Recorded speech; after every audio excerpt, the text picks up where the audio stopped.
Dr. Kumar, doctor, who is going to talk to us on prevention is the best cure for subluxation.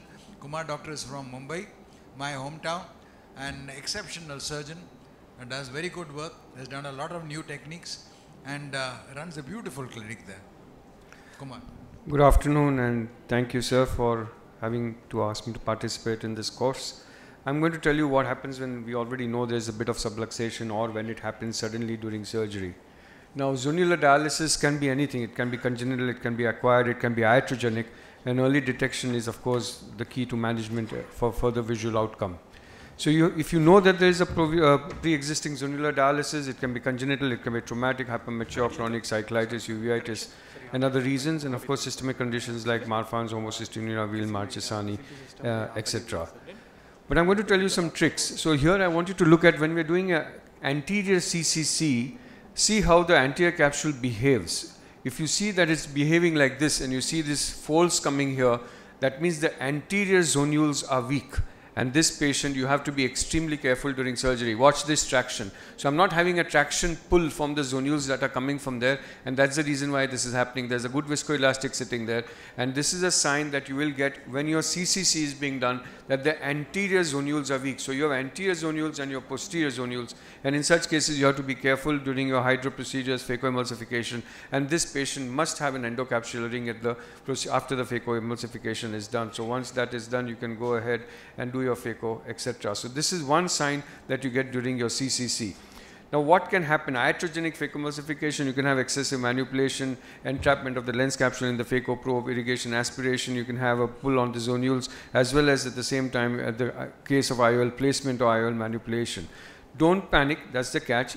Stop and reassess. Now, there are various signs you can get that what's gone wrong. If a rhexis which is circular becomes eccentric, yes, you know that you have a zonular dialysis in one area. Movement of the lens during the rhexis, phacodonesis, difficulty in manipulation, sudden deepening, of course, vitreous appearing, etc. is also a sign that you will get that it is present. I'm going to show you some examples. Now, this is a subluxated lens, and you will be surprised as to the smallest CCC. I got a femto. This is 180-degree subluxation, 181 from here to here, inferiorly. So I'm now going to plan a Sionis. So I'm just doing a pocket here. Once the pocket is done, I'm now staining, and you'll see how small the rhexis has happened. Okay? Now this was one of my initial subluxated cases on the femto, but a beautiful round rhexis. So first time you will be seeing a femtorhexis being expanded manually. So I'm going ahead, removing this rhexis. You can see that the rhexis is being removed. Then put in a viscoelastic, make a nick again, and go ahead and further enlarge your rhexis. So don't forget that the subluxation is 180 degrees, all inferior. Now the bag needs support. Don't forget that. So I'm now going to go ahead and put capsular hooks. Okay, so now I've got 3 capsular hooks in position. It's not a hard cataract, it's a hypermature cataract which is subluxated. Go ahead and do this. Once you have done your phacoemulsification, you got your support to the bag, you really don't need to worry. Phacoemulsification, quite an easy procedure. So you got that.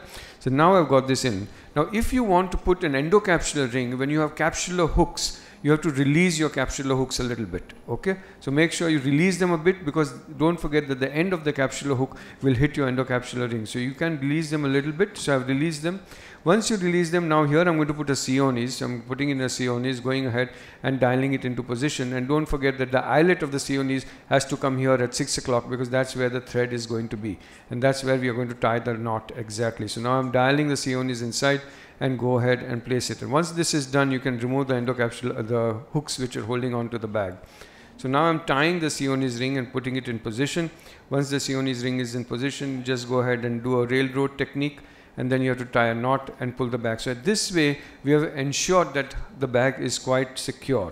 And once this is done, I go the other railroad, go ahead and tie a knot, pull it, tighten it a little bit. So it's just above the anterior capsular flap, but it stays well and supports the bag quite well. This is followed by IOL implantation, viscoelastic removal, and rest of the procedure. So this is one of the subluxations I want to show.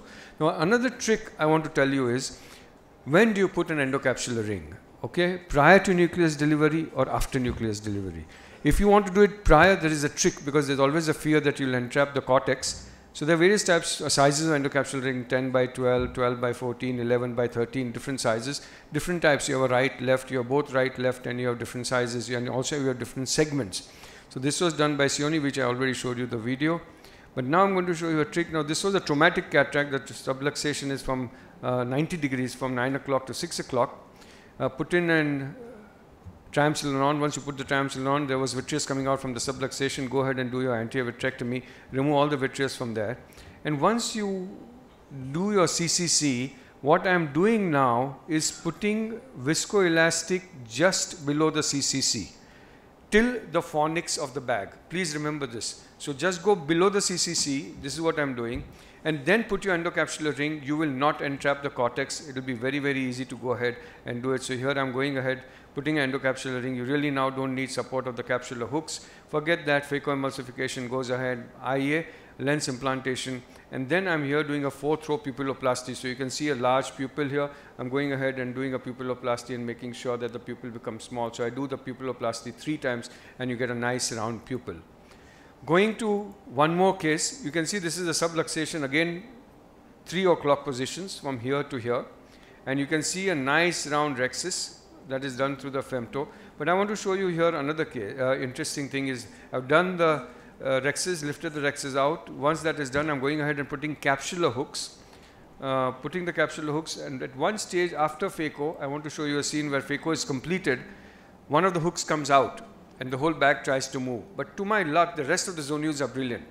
So there's an excellent support, so there's really nothing much to worry. So look at this, I've finished phaco and see what happens. One of the hooks have come off. The trick in putting capsular hooks is the way you create the tunnel. You have to be scleral and not anterior, so that you can actually go to the capsule and not tent up the capsule but support the capsule. So you can see that in this area the hook has come off and the bag is deciding to move in this direction, but the rest of the zonules are very, very strong, so really nothing much to worry. Fill in viscoelastic, put the zonule, the capsular hooks again, put an endocapsular ring, remove the capsular hooks, put in an IOL, and the rest of the procedure is quite simple and straightforward. So this is as far as the trick of putting the endocapsular ring is what I'm going to show you. I like this method. It's a bimanual technique. Never go through the main incision. Always put the endocapsular ring through the side port. That is part number 1. And always note where the subluxation is and start in the opposite direction. If you start in the same direction where the subluxation is, your 2 eyelets will meet where the subluxation is. Then you have to further dial it. In my right hand, I have a T, and in my left hand, I have a Sinski hook, which is actually in the eyelet of the endocapsular ring. This brings the endocapsular ring into the anterior chamber. Once it is there, just with the help of the T, go ahead and just tilt your hand a little bit and put it into the bag. So this is a bimanual technique of putting an endocapsular ring, very, very easy. Same thing here I want to show you, a very high myope, RK operated patient. Once the bag was very, very weak, okay, so I've got the nice incision, I'm doing my rhexis, and now I'm going to show you the same technique. This is a Videon guided, so I got my CCC exact size of 5.5. Once that is done, again I will put viscoelastic just below the anterior capsule till the fornix of the bag. Once you got that, then go ahead and put your endocapsular ring so your bag is well supported. This was a high myope, okay. Actually this patient needed, now this is what I'm doing here. Can you see I'm going around? I've already put viscoelastic in this area. Now I'm just going below the anterior capsule, go till you can see the viscoelastic going till the fornix of the bag, till the end. So I'm putting viscoelastic all over. This is a heavy viscoelastic, actually put the whole cortex down, the nucleus down. I've got my little space there that is necessary to put the endocapsular ring. Go ahead and put the endocapsular ring in the same method. I told you, a simple bimanual technique. You can even inject the endocapsular ring in. So this is it, gone in. Go ahead and do your phacoemulsification, and that is it. So this was a subluxated case. As far as the trick of putting the capsular hooks, this I thought I'll just tell you that this tunnel has to be a little more posterior than what it is. For iris hooks, you need to be a little anterior. For capsular hooks, you need to be a little posterior. So once you've done this, you need to rotate, go ahead, support the bag and pull it towards the end. So I got the support here. You can see the small rhexis that is here, and then you can put one more capsular hook and go ahead and do your phacoemulsification. So in summary, it is good, reassure that you know exactly how much is your dialysis. You can plan your surgical management and go ahead and do anything. One last case I'll show you. I think this is one of the toughest cases I've done in my career. I have many more. This was a subluxated case, so I'll show you.